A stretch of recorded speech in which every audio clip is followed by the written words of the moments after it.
Hello everybody, Ben Rogers here, the Raptors Digest. Riker, the NBA transaction window is opening now in a couple days, officially on June 23rd.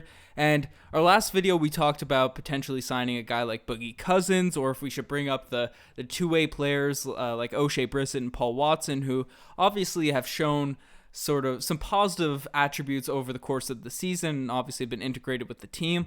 But since that time, there's been more sort of information coming out about who the Raptors can potentially sign, and we were under the impression that it was only players that had an NBA or G League contract this year up until this point, but it's going to be pushed back to 2 years, so any player that was in the NBA or G League as of last season can be potentially signed by the Raptors. So, or any other NBA team, not just the Raptors. So that introduces a lot of different names into the sort of mix, and obviously they're not going to play a substantial role, assuming that all of our guys are coming back and healthy, but there are risks, and we'll know June 24th about some players that might not want to come into this sort of Orlando bubble, that, so positions might need to be filled, injuries may happen. Riker, who sort of has caught your eye out of the new sort of pool of players, or are you still on the Raptors two-way guys idea? Yeah, well, I'm definitely on the Raptors two-ways guy idea. I think, Ben, just to make my point clear before we even get into this, that if you are having to play down through your deep bench, because you're obviously going to run an 8-man rotation in playoffs, we've beat that horse to death. If you have to get outside of your 8-man, you're going down to your 12th man and outside, and even farther, stretching your hand out to these, last-minute signings.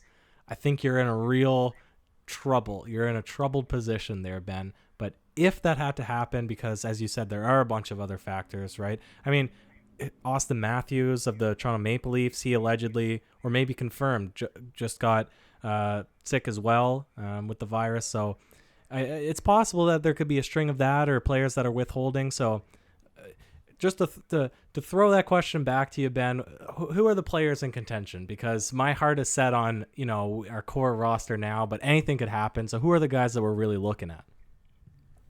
So along with the guys we mentioned in the last video, our two-way guys, O'Shea, Paul Watson, and then potentially a guy like DeMarcus Cousins, the list is sort of added to big names like J.R. Smith, who obviously was on that championship Cleveland roster, Lance Stephenson, who was on that Lakers team last year, obviously some bigger names there. Jamal Crawford, who in his last game I think scored over 50 points, so he showed he had some gas left in the tank.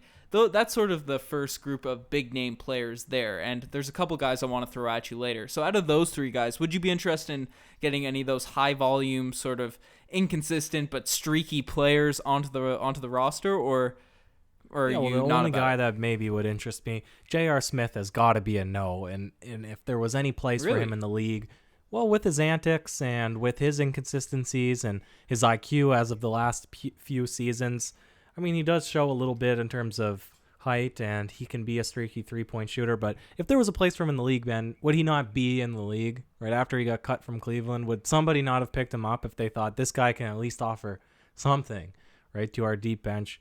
I don't know. Maybe he was commanding too much money. Maybe there's another story there. But for me, a guy, we talked about this when we made our all-time Raptors team. I liked what Lou Williams brought to the table in terms of his ability to heat up quickly. And I forgave his defensive abilities because of the overall acumen that the Raptors have as a defensive core. I thought you can forgive that. So Jamal Crawford would pop out to me. But you mentioned at the beginning too, Ben, all NBA teams have the ability to sign people. And I'm sure that this guy would make it at the bottom of some roster. Yeah, and I think a lot of people have been sort of veered away from J.R. Smith because of the antics, as you mentioned, and the inconsistencies. And in the last year with Cleveland, he didn't look that great. Even though he was only 33 years old, he averaged about 7 points per game in 20 minutes per game, shooting 80% from the free throw line, which is solid, but 30% from three, and that's really his bread and butter.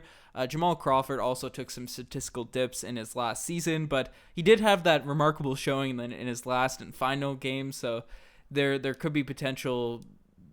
Could we see a crazy outburst like that with the Raptors or a team that potentially picks him up? Maybe. Lance Stephenson, he's also a guy that's been on social media saying he's in shape. Obviously didn't have the best season of his career last year with the Lakers, but still a guy that can kind of shoot. China this year, wasn't he? I believe so. I believe he played. Yeah. I don't know how many games he played due to their season and what happened with all the virus and the outbreak, but he was definitely supposed to be over there on a team. I don't have the specifics on that, but he's a guy that has always been able to play defense. He can, with the same thing with three of those players. They are streaky. They have their ups and downs. And for a guy at the end of the bench, I don't really necessarily mind them coming in and seeing what they can get, especially if we say, and I'll throw this at you as well, because obviously Norman Powell has shown he's very strong in the playoffs, and I don't see him, had such a great year this year, I don't see him falling off the map. But let's just say we have a Norman Powell struggle coming back from this time. Terrence Davis as our backup point guard, 2 guard is a rookie, right? And he struggles in the playoffs. Would you mind having one of these guys off the bench that most of them do have playoff experience and have some, have had long tenures in the league, sort of have that coming off the bench, see if they can give you a spark? Well, Kawhi Leonard is going to make this a difficult point to make, but I think that there is some sort of sense of learning curve that you need in order to play through a system, and the Raptors seem to have perfected a system, and albeit it's through a lot of magnificent coaching, and I think that he's able to put together Nick Nurse lineups and matchups on the fly that perhaps is more credit to him rather than just one system that the whole team is running through. But Ben, I can't imagine that you're bringing any of those guys in that have had an absence from the NBA for some time, plus this break, plus never having played for that coach or with those teammates before, and then to put them in and expect them to play any sort of minutes at all. And again, it comes down to how many players are going to be missing from the roster at the time of the playoffs. But I don't know. I wouldn't have, and it's an IQ thing and it's an attitude thing. I just don't see it mixing well with Lance Stephenson or J.R. Smith. I could only see Jamal Crawford or a guy like that coming into like a Matt Thomas role and just getting a few shots up, and not expecting a lot from him on defense. That's true too. I forgot to bring up Matt Thomas because if those guys were struggling, maybe I'd rather see Matty T get in over those players. So we're sort of filled at those positions, but we're going to move on from those sort of streaky, bigger names to some guys that I think would be more stable, more defensive oriented, and playing within the system, as you mentioned, the Toronto Raptors have had. And 2 names I don't want to steal your thunder, Ben, but you're going to start lobbing some names out, eh? I have a couple. Okay. You should know them. I might know them, and I don't want to steal your thunder, but can I start? Can I lob a name out as we've been talking? Oh yeah, for sure. Who would I? Because I'm thinking who could you pick up that was if NBA free agent. I'm looking over at the Big 3 league, and maybe I'm hitting a hot spot already here, but I'd love to see ISO Joe come back to the NBA. Ooh. And if he was eligible to come back, that's a guy that would fit on the Raptors. And he was looking clean in the Big 3 league. What would you think about Mr. ISO Joe coming back and lacing up for the Toronto Raptors, if that was possible? Well, I did some research before this. I didn't see Joe Johnson's name come up, but he's a name that actually is intriguing because, as you mentioned, he's a guy that has been able to play defense, can obviously shoot the 3, can obviously get you a bucket, and play within a system similar to the names I'm about to throw at you. And he's a guy that we heard a lot of positive things when he was making his return, I believe, at the start of this season. As you brought up, in the Big 3, he was really playing well. And I believe at the start of this year, he was supposed to be on the Detroit Pistons roster. He was on that roster and was showing out in the Big 3, got his contract in the NBA, and then unfortunately he got injured, and then we really haven't heard anything from ISO Joe for the rest of the year, and obviously he hasn't played in this season or last. So that's the last we heard of Joe Johnson. His last going out, he averaged 6 points per game for the Rockets, but obviously had some big moments, didn't play big minutes, so I think he'd be an interesting guy to give minimal minutes to because you know what he'll be able to do. And even though he's older now, I believe he's 38 years old, he still will be able to get you a bucket, use his size, knock down an open 3. For a guy as an insurance policy, I wouldn't mind having Joe Johnson on the roster. And that's a veteran right there, Ben. If quintessential veteran to come in and really be able to, talk to the younger guys, give them some tips. He's a fundamental type player. He's got all the moves. That'd be an intriguing guy. I'd be surprised if his name doesn't get tossed into the hat. I would be shocked. But yeah, you know, if a lot of players are getting considerations, signed, I think he should be one of those guys, assuming he's still in shape and still looking to play basketball. I haven't really looked up anything on Joe Johnson, but he's a guy that's also a killer in the playoffs. So that's definitely an interesting name, Riker. I guess I'll throw the question back at you. Would a guy like Joe Johnson interest you, or a couple other names? Tyler Johnson for that made his name with the Miami Heat, got that big contract. I sort of forgot about him completely, but he got traded to Phoenix in 2018-2019. Had a good season in Phoenix, averaged 11 points, 4 rebounds, doing what he was doing for his career, played good defense. Then last year, I don't know if it was injuries, or I guess it looked like the games played, it looked like he was injured for a lot of the last 2 years, but is only averaged about 6 points per game last year, but has been a guy in the NBA that's been able to knock down the 3-ball, play defense. Tyler Johnson would be an interesting name. Not streaky, but just a solid, reliable guy over his career. And an NBA champion last year, Riker, Jeremy Lin, bringing him back into the fold. Do any of those 3 players, we know what Jeremy Lin can provide. Obviously, he struggled with us as the playoffs went along last year, but do any of those 3 guys sort of jump out to you more than anyone else? We got Tyler Johnson. Jeremy Lin, Riker. Who's the third? And Joe Johnson. Joe Johnson, I pitched him out. Yeah, Tyler Johnson, no. If I remember correctly, though, he is relatively athletic, but... Yeah, he's a solid player. He is solid, but we're pretty deep. I mean, that's probably our deepest position on... I'm trying to think of our roster here now, if maybe I'm making an incorrect statement, but that guard, because you wouldn't play him at the point, that wing position. Am I correct? Would that be our deepest position? No, I agree. Yeah, so... It seems like all the players available are at that position. And well, you can make the same argument for Lin, but we were always we were high enough on Lin, and I can't remember what it came down to with the final sort of minutes like leading up to the playoffs, but I can't exactly remember our conversations around him, but we gave him a lot of leeway. We wanted him to come into his own, and it wasn't until he just he just played with such minimal confidence. It blew my mind, that a guy could just come in and just seem so shell-shocked every time he hit the floor. Like the eye test, not good. Like his shot selection, not good. And we thought, this is a good pick and roll player. He can come off screens. He can get himself into a deep position. He can get low block off the dribble. Like, this is a guy who should be able to get up a mid-range or a floater, right? Or pass it off. And he just struggled all season long. So it'd be a tough one to say that there'd be any value getting back from Jeremy Lin. I don't know do you have a different thought on him, Ben?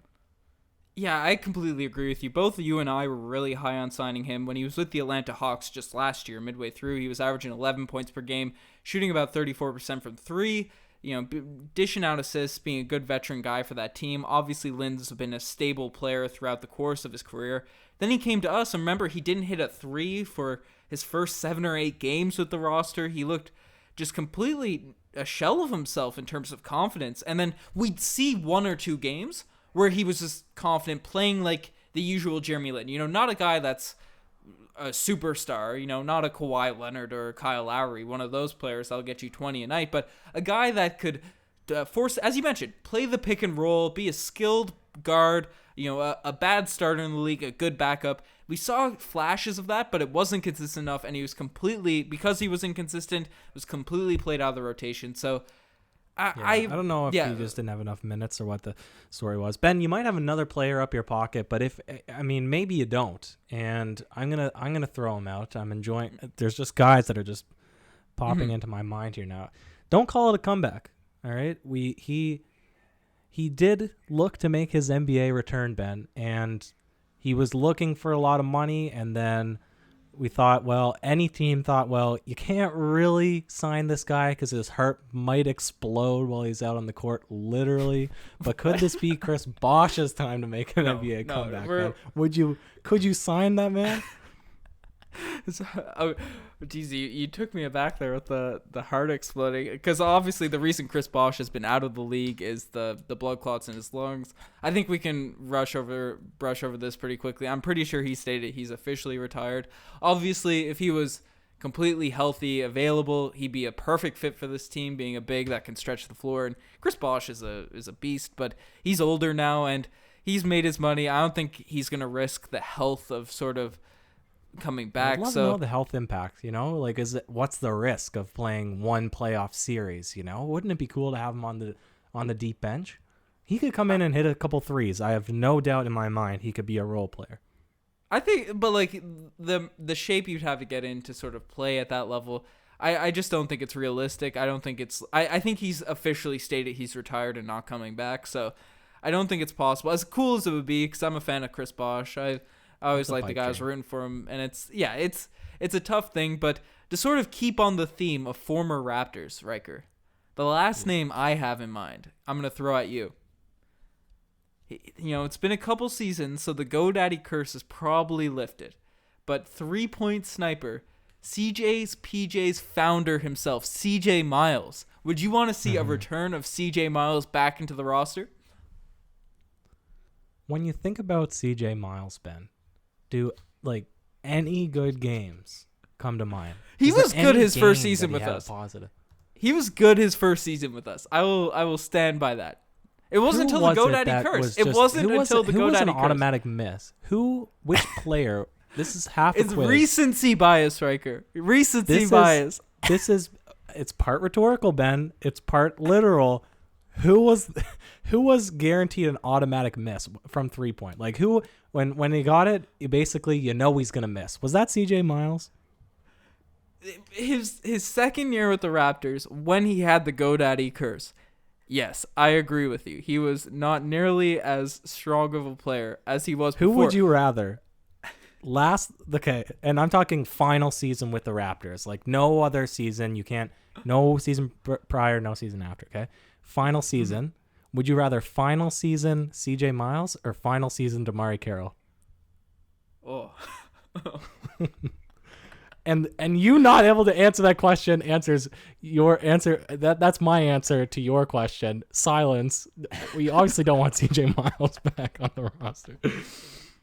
Hey, that's a tough one. I'm going to have to go with CJ Miles because at least he was coming off the bench. Dwayne Casey might have, because he was starting DeMarre Carroll the whole way through. That last sort of year. It's the reason we still have the DeMarre Carroll Gold Star. So if we're starting CJ Miles, that's a tougher argument, but I'm going to say CJ because of the fact that DeMarre Carroll was still playing like 35 minutes a game for us. But well, if you didn't quite feel bad for DeMar DeRozan because, he got traded, blindsided him, he's still making good money, he's still the face of a franchise. But you got to remember, he also had to keep playing with DeMarre Carroll after he got traded away.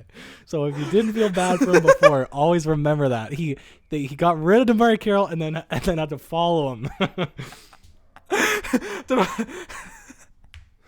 For people that don't know, because he's not a big player in the league anymore, but he was on that Spurs team with DeRozan.